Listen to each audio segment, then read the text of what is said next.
motherhood calls.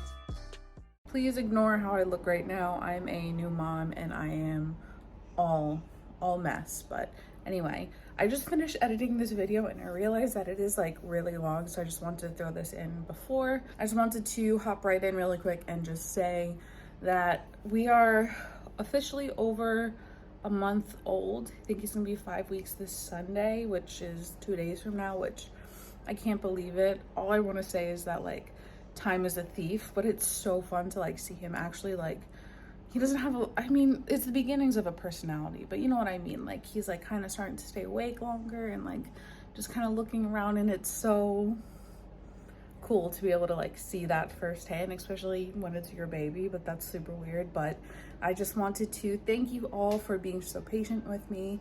I've had a lot of video ideas and requests, and not requests, but like video wants for me to do, and I just do not have the time to do them right now, but I'm enjoying it while I can, because like I said, time is a thief and he's only going to be so little for so long, and I am going to enjoy it as best I can. But please, you know, don't lose hope on me. I'm just figuring out motherhood. So thank you so much for everyone who has reached out and said, you know, such kind words to me and my new little family.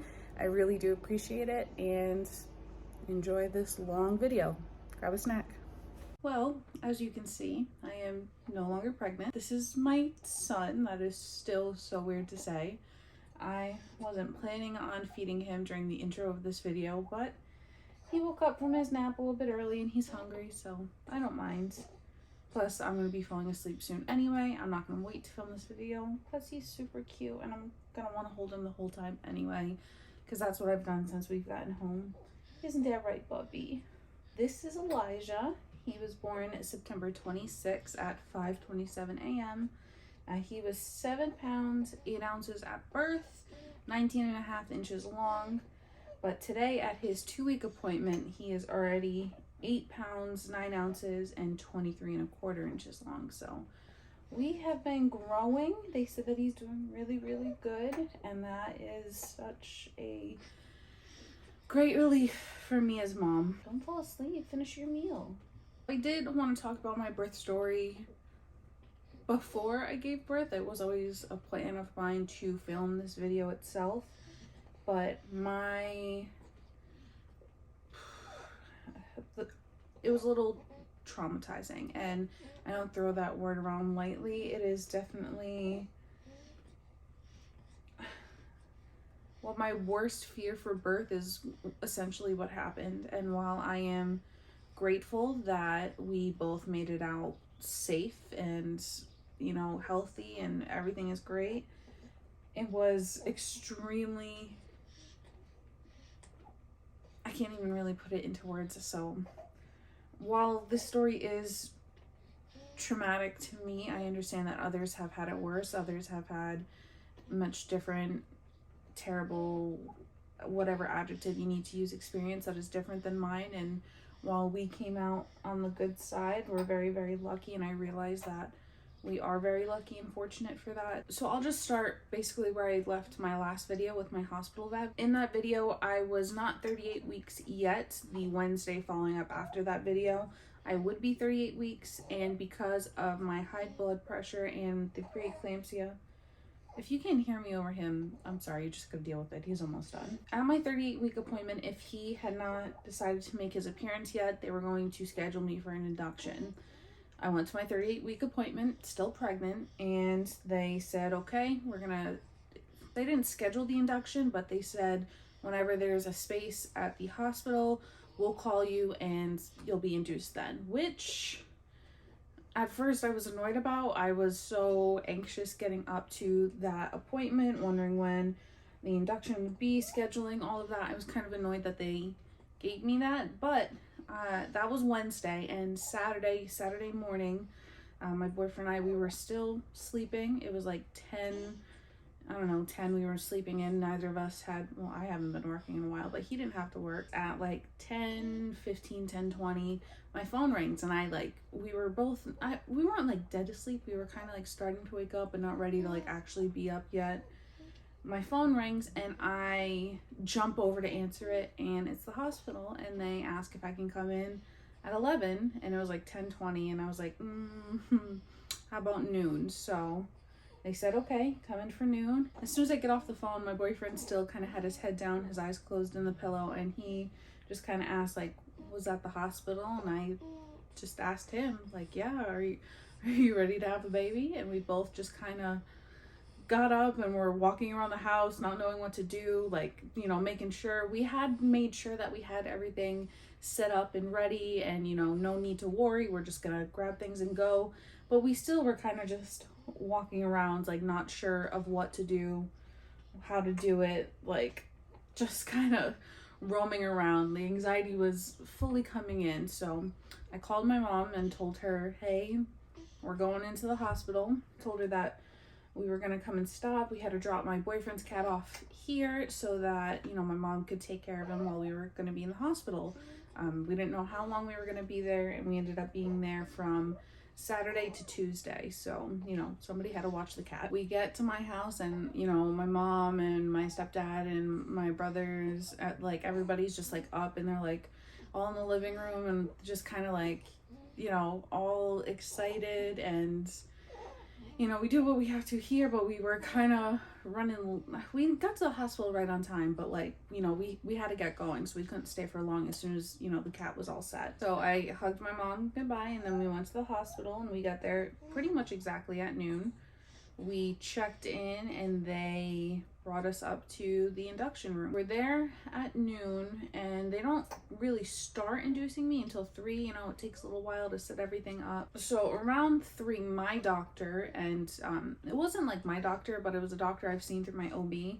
And she ended up being the one who delivered my son. I was gonna have the balloon put in. So essentially, they were opening up my cervix with this balloon. It kind of goes in deflated. They like stick it somewhere. I was a fingertip dilated. I was previously, I think I was still the same. I don't know. I was a fingertip dilated at that time. So they put the balloon in and they fill it with some liquid, I don't know. And essentially it's supposed to open up your cervix and mix with this little pill that I would have to take up to 5 doses of, and kind of see how that goes. If it doesn't really work, then they move on. So that balloon being put in, miserable. That hurt so bad. It was, I mean, as soon as they were done, it was fine, but it wasn't fun at all. My boyfriend was with me, and he was holding my hand, and, you know, I started to bleed a little bit after. They said it was normal, but it was, you know, not fun. I bled kind of a lot, and they weren't worried about it, but, you know, after not having your period since January and seeing blood down there and being pregnant, knowing that blood is bad, like, they ended up like taping it to the outside of my leg, which was really, I mean, I guess it makes sense. I need like something to hold on to without it just like dangling there. So they taped the end of it to my leg. Oh, you're just gonna fart instead? Look at all this hair. It's no wonder I had such bad heartburn while I was pregnant. I'd literally be talking to people and I'd have like mouthfuls of acid just like come sprouting out. I'd wake up in the middle of the night because I needed just to take some Tums and then go back to sleep. He had all this hair at birth, and it's so cute right now because it is starting to like want to curl up. His dad's got really, really curly hair. You probably can't see that well, but like the edges of it are just like starting to go up, and now the top of it is like starting to flick up too. Back in my room, once we were there, the nurse comes in and she starts explaining like, you know, what the next steps are. They're gonna give me this little pill, and it really was like half a pill. It was so tiny. That was gonna help start contractions. And they say that contractions are gonna start. I may not feel them. They'll come up again, check on me in a little bit, and then they'll give me up to 5 doses of that pill, see how things progress, and make decision from there. So I took that pill, and pretty quickly, I'd say within maybe 30 to 45 minutes, I started feeling contractions. Contractions are deeper than period cramps, and then like times 100, 150. 1,000 really. Contractions are no joke. I did always want to kind of know what they are. They are that deep feeling. You can literally feel it being your cervix. I have no other way to describe it other than if you have a cervix, you understand what I'm talking about. You can feel your cervix opening is what contractions are. I know that's really hard to explain to somebody that's never experienced them, but like I have no other way of explaining it.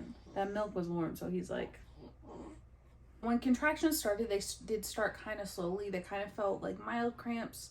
And when I say slowly, I mean the amount of pain. It definitely progressed, but the like time was ramping up. Soon, well before I knew it, I was definitely uncomfortable and groaning, and you know, my boyfriend gave me his hand and I was squeezing his hand really hard. You know, contractions very quickly got intense. And you know, my next nurse came in because the first nurse, she was actually like leaving, literally, like she induced, like help with the balloon, and then was like, see you. She came in and she's like, yep, you are definitely contracting. She came in with like this peanut balloon for me, like the peanut ball for me to like bounce on. Was talking to my boyfriend about how to like help me through contractions, to take me for a walk, and you know, very quickly it became a lot. I was, you know, kind of moaning and groaning and trying to breathe through things. I felt like I was having a lot of contractions. It felt like it was kind of coming like back to back. I did maybe have like a minute, half a minute in between. They were happening, you know, rapidly, but the balloon was still stuck in. So what happens is that when you're dilated, the balloon dilates you to a 4. So if the balloon is still in, obviously, you okay? The balloon dilates you to a 4. So obviously if the balloon is still stuck in, you're not dilated to a 4. When you are dilated to a 4, they move you down to the labor room. That's where you get your epidural and, you know, you start the birthing process. So I was having some pretty strong contractions, but the balloon was still in. So, you know, my boyfriend tried to help me through it. I was like walking and like rolling your hips like you're supposed to. He took me like around the floor, like we did a couple laps around there. I tried to bounce on the balloon, but it was really uncomfortable. It does like open up your cervix for sure, but with the balloon in there, it felt awful. So I like didn't do that really much. I'm not sure how much time had passed. You know, they brought in food for dinner, but before that they gave me a second dose of that pill, the little half a pill, and you know, contractions really just started. They were really hard. It's probably like, you know, 11 o'clock at night. I was still contracting a lot. I was trying to get some sleep. You know, both my boyfriend and I, we were just really tired. I was exhausted. Like I was in so much pain. The balloon was still in. Why are you crying? Do you not like the story? Do you remember it? Are you having flashbacks? Me too. We were both trying to get some sleep. I couldn't because I was still really contracting. I was still really moaning and groaning and like just not straight up not having a good time. And he was next to me and, you know, we were both just trying to get something to sleep, but it wasn't happening. Around 12:30, I had to go to the bathroom, so he helped me get up and go to the bathroom. As I'm peeing, the balloon falls out and straight into the toilet, which was really weird. The balloon came out, and because it was attached to my leg, I kind of fished it out. That's what I did. I fished it out. The nurse comes in. She's like, okay, well, let's, you know, remove it. We'll get the doctor in here. The doctor comes in and she checks me, dilated because of the balloon, but I'm dilated to a 4 and he is +2. I'm pretty sure this is what this means. Don't quote me. I'm not a doctor. I was just pregnant. I could be wrong. Because it was plus, that means he was pushing through my cervix. So like imagine this is your cervix. This way is your exit, your vaginal hole that he goes out of. And the other way is back up into your uterus. So he was +2, meaning that he was pushing on my cervix to come out, which is good. You want them to be in the plus stages at this point. It's really important.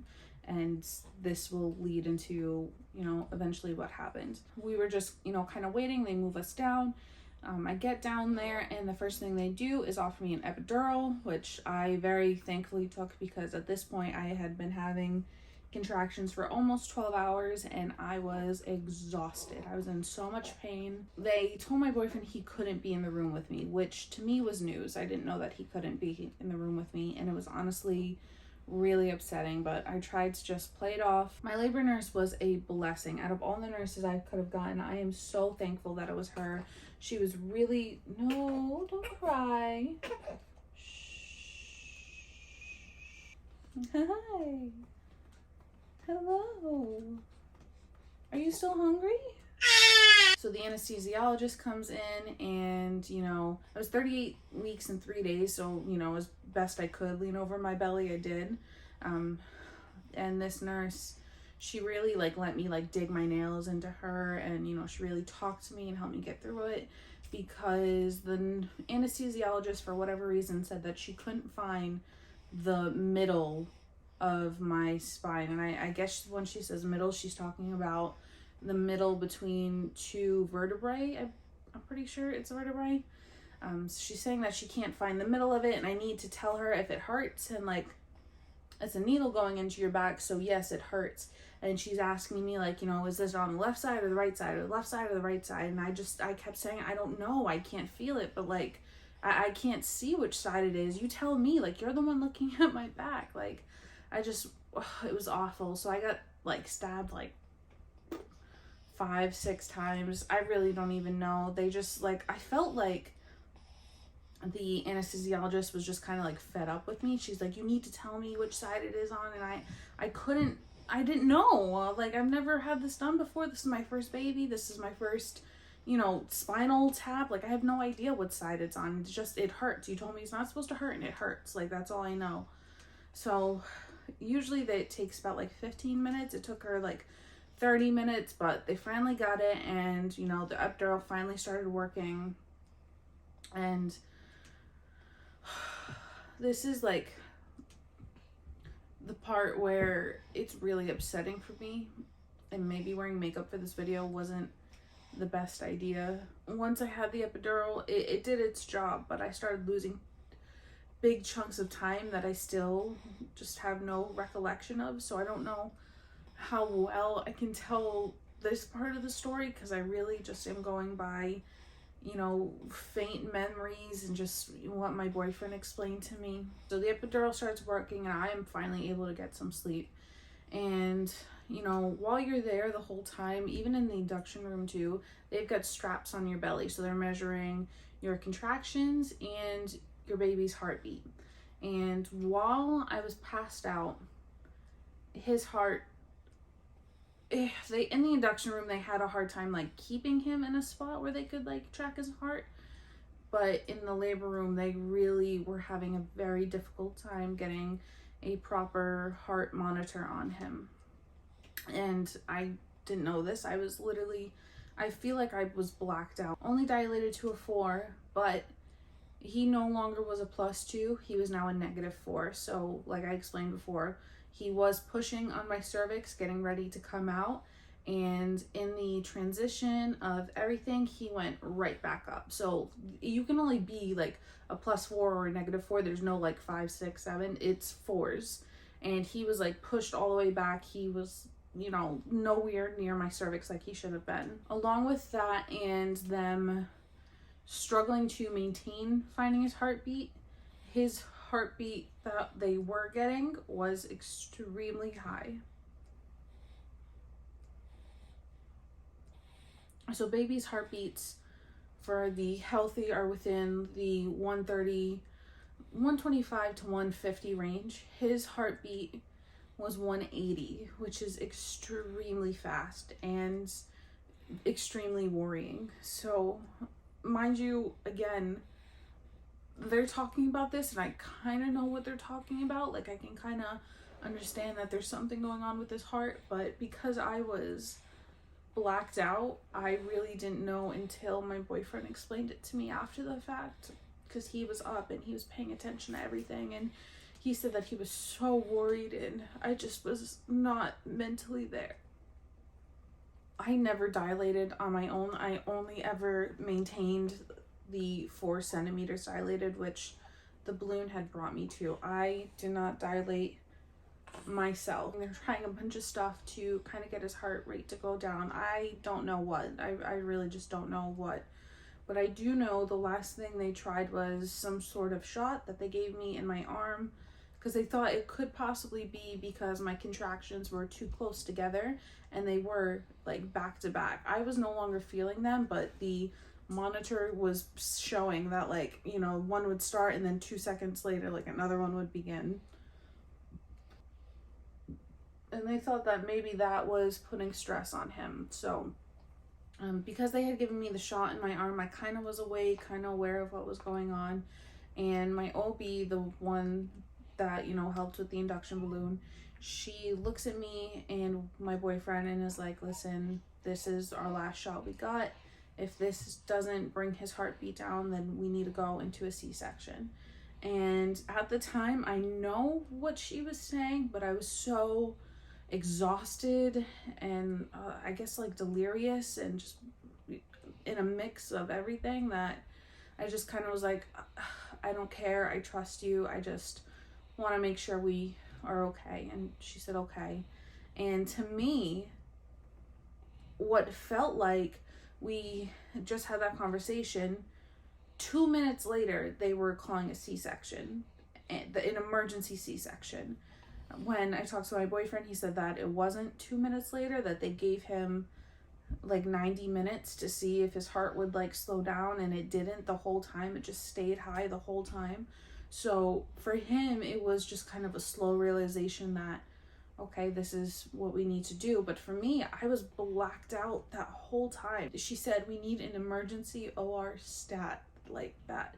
It woke me right up. There were so many people coming in and out of the room. The anesthesiologist comes back and she put something in the IV that was like really, really cold. I don't know what it was, but I remember it being freezing.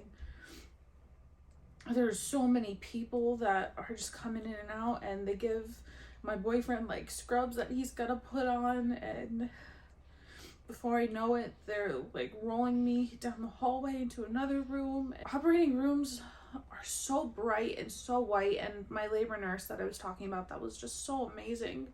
She really explained to us exactly what to expect. She said that exactly what you see in TVs and movies and shows and everything is exactly what it looks like, and that is exactly what it looks like. You know, you're being like rolled off the table, pushed onto another one. People are like talking to each other loudly, like giving orders, and the sound of like all the metal tools like being collected and bouncing off of trays like that, it rings in my brain. But they moved me onto the operating table. I like look up and there are these like big, you know, the operating lights with the handle right in the middle to move them around. It's like 3 of them and they're so big. So I, again, am in full-blown panic attack.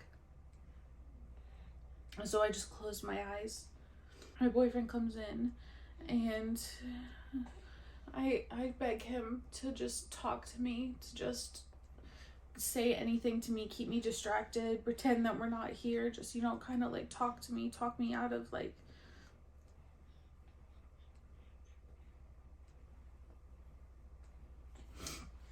talk me out of what I'm feeling right now. Just please, like, help me. And he does, and he talks to me and he tells me I'm still going into full-blown panic, and I'm shouting that I'm sick, that I'm gonna be sick, that I'm gonna puke, I don't feel good, I'm sick. And my nurse is talking to me, saying that the anesthesiologist is gonna give me something to, you know, take off the edge, you know, make sure I don't feel anything. And I just keep saying, I'm gonna be sick, I won't feel good, I'm gonna be sick.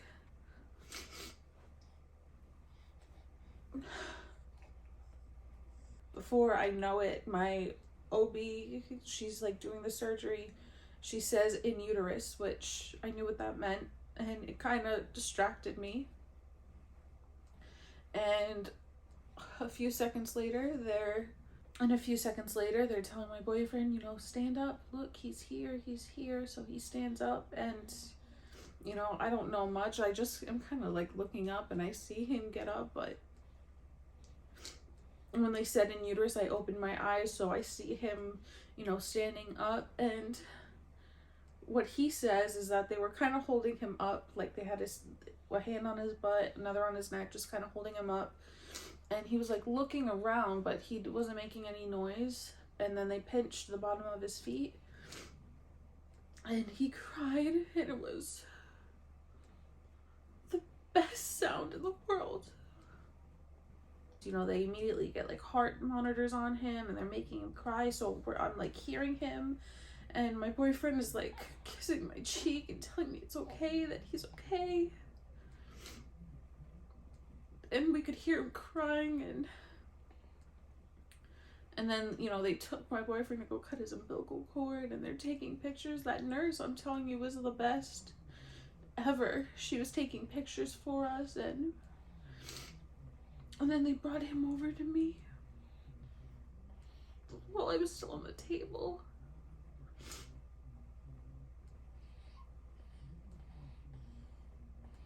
There is nothing like seeing your baby for the first time, and I was so sad that it was in that circumstance, because I so badly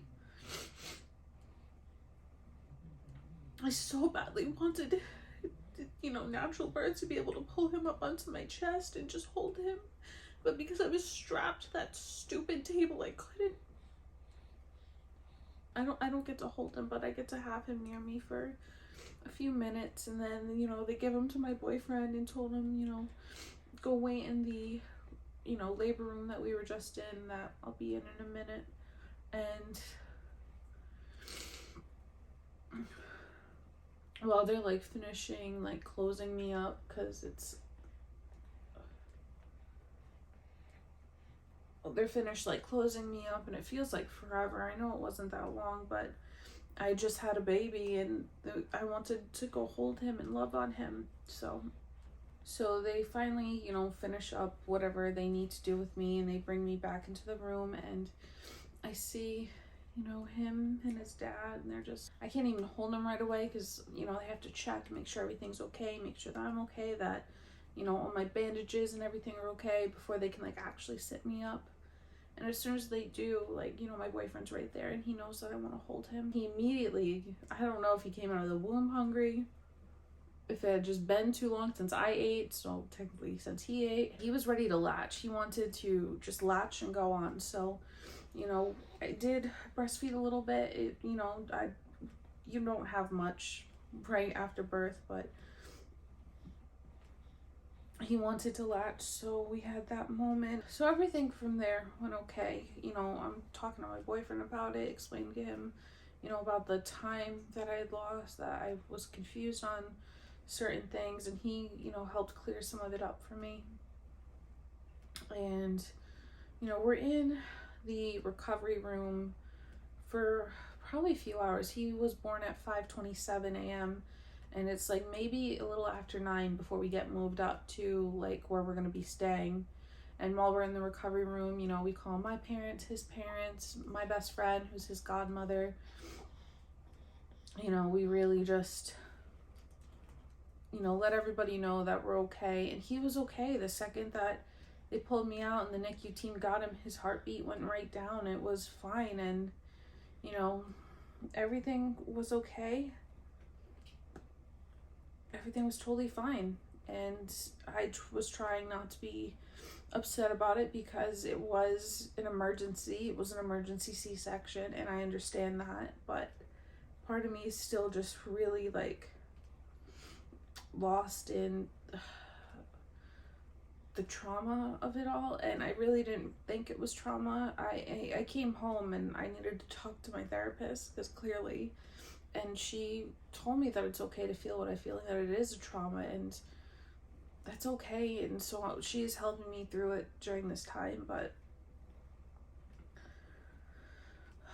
postpartum has been hard. While you're in the recovery room right after surgery, they press on your stomach, and they press hard. They're gonna make sure that you're bleeding correctly. And that hurts so bad. It's terrible. So the first time that they pushed on me was fine. I still had the epidural, but they took the epidural out pretty much as soon as I got in that room. There was no reason for me to still have it. So because I still had the effects of the epidural at that time, I could like feel the pressure, but it was okay. The second, third, and fourth time, miserable. It hurt so bad. It was it was terrible. Later that night, you know, they still come in and check on you, but this time they had, you know, I had to get up. I had to prove that I could like walk around. I was like still moving my legs and everything every time they came to check on me, but now I needed to stand. And when I tell you, oh, it was so hard. So they really, the first time, I had 2 nurses there to help me because it was a lot. They helped me sit up and bring my legs over, so I was kind of like sitting on the edge of the bed. And then they both had both of my arms braced, and then we counted to 3, and then I stood up. The amount of blood that came flowing down my legs. The bathroom maybe was like a 2 feet walk. It was a bathroom right in the same room, literally like right behind my bed. I just had to like walk like maybe 10 steps to get to the bathroom. There was so much blood. It was flowing in like several streams down both of my legs, and the puddle that I left at the edge of the bed and along the walk, and then finally when I got down on the toilet, it was insane. I never would have thought, I mean, it makes sense, but like I wasn't expecting it. Do you know what I mean? Like it was shocking. And you know, walking was really, really difficult. Those nurses really like held me up for the most part. I kind of just like shimmied the best that I could. When I like got to the toilet, they totally took care of everything for me, thank God, because I wasn't gonna be able to. They like got me into those like mesh underwear with like a bunch of padding in it, and then, you know, like mopped the floor. It was intense for that like 5 minutes. When they got me back in bed and, you know, gave me more painkillers and left, I just kind of looked at my boyfriend and he was like, yeah, that was crazy. So we get as much sleep as we can. You know, we have a new baby in the room. We were getting up, doing what we could. I really couldn't get up, so it was mostly just my boyfriend. The nurse, if she was in the room, she would help. The next day, though, when they start doing all the testing that they need to do, he failed his glucose test at first. It was really difficult. So he needed to be at a 50 is what his sugar level needed to be. He was at like a 47, 48, 49, but never 50, and it had to be 50. There was no other option. I mean, options were higher, but nothing lower. They kept giving him like the sweet stuff. We were feeding him, like giving him everything he could, giving him formula. Up until that point, I had really only been like breastfeeding him. It wasn't enough for him, and I don't know why I didn't think to catch it, why the nurses didn't think to catch it, but that had to have been why his numbers were so low. But they gave him that sweet gel like 5 times over the course of like 5 hours, and it just, his numbers were not going up. So they needed to take him to the NICU.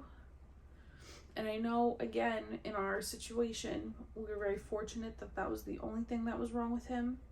And they did tell us it was very common, but to have just gone through the trauma of a C-section and to be told the next day that your baby has to go to the NICU, it's not something you want to hear. I thought we would get him back that night because it was kind of like early in the morning. It wasn't early, it was like noon before lunch. I thought that we would get him back that night, but we didn't get him back till the next morning. And I tried to take that as, you know, like a blessing in disguise, like he's gonna go and be taken care of, and my boyfriend and I can get some much needed rest because we were exhausted, but neither of us could really sleep. The NICU was so far, so I couldn't get up to go see him, but my boyfriend did. He spent a few hours with him in the NICU and was FaceTiming me and, you know, making sure I knew everything that was going on. We tried to sleep that night. We thought we were gonna get him back that evening, but they kept him till the next morning. They gave us like an extension to call, and we tried to sleep, but at like 3, 6, and 8 we had called and was like, hey, how's he doing? Is he coming? And, you know, the first time we called, they said that it was the first time that we called, they said that his numbers looked good, that they did go up, but they need to make sure that they stayed up, so that they were going to keep him. But we did get good news the very first time we called, and it was really great to hear that. When we did get him back, it was amazing. And then we spent another night, and then we got to come home. And since being home, he's a really great baby. He doesn't really cry too much. He gets a little fussy. you know, all babies do. He only cries if he's hungry. He hates a wet diaper, so like that you gotta get him as soon as his diaper's wet because he will cry about that. Lately he's kind of like fighting his sleep a little bit. He wants to be up longer, but he doesn't really cry. He just fusses a little every now and then. He's so cuddly, which is amazing. Thank God. I wanted a cuddly baby so bad. But yeah. And all this hair, I can't believe all the hair he came out with. It like wants to curl so bad. So if you see anything like sticking up, when he's fresh out of the bath, you can really see like all of his curls really coming in. But he's gonna have curly hair, which doesn't surprise me, but I expected it. But all that heartburn I had, I would literally wake up in the middle of the night to take Tums, like 10 Tums a night. I'd be talking to people, and then all of a sudden I had like a mouthful of acid. Like, the heartburn was no joke, and all that hair just proves that he's had all of this hair since he was born. None of it has fallen out, maybe like a few pieces, but like his hair is gnarly. This is my son. I'm a mom, and that is the craziest thing to say. I'm a mom, and this is my baby. All that to say, I did have a traumatic birth experience. I am talking to my therapist about it, and I can only do what I can do in the meantime, but I did want to kind of talk about it and get my thoughts out about it while it was still relatively fresh. He is today 17 days old, a little over 2 weeks, so, you know, relatively fresh in my brain. If there's pieces that I'm forgetting about, you know, that's fine. This was the main gist and what's really been sticking with me. And if my makeup looks terrible right now, that's my own damn fault. I should have known not to put any on for this video. I know. What was mom thinking? Crazy. But yeah, I will update you when I can, how I can, whenever this video goes up. And, you know, just thank you for everybody that thought about me, thought about my baby, and wished us luck. And thank you to everybody that kept us, you know, in your thoughts. And we're here and we're okay. And even though it was a traumatic experience, I am thankful that I have this little guy, because he's well worth it. I just need to talk about it. So that is gonna be it for me for now, at least. I will catch you when I can. Bye.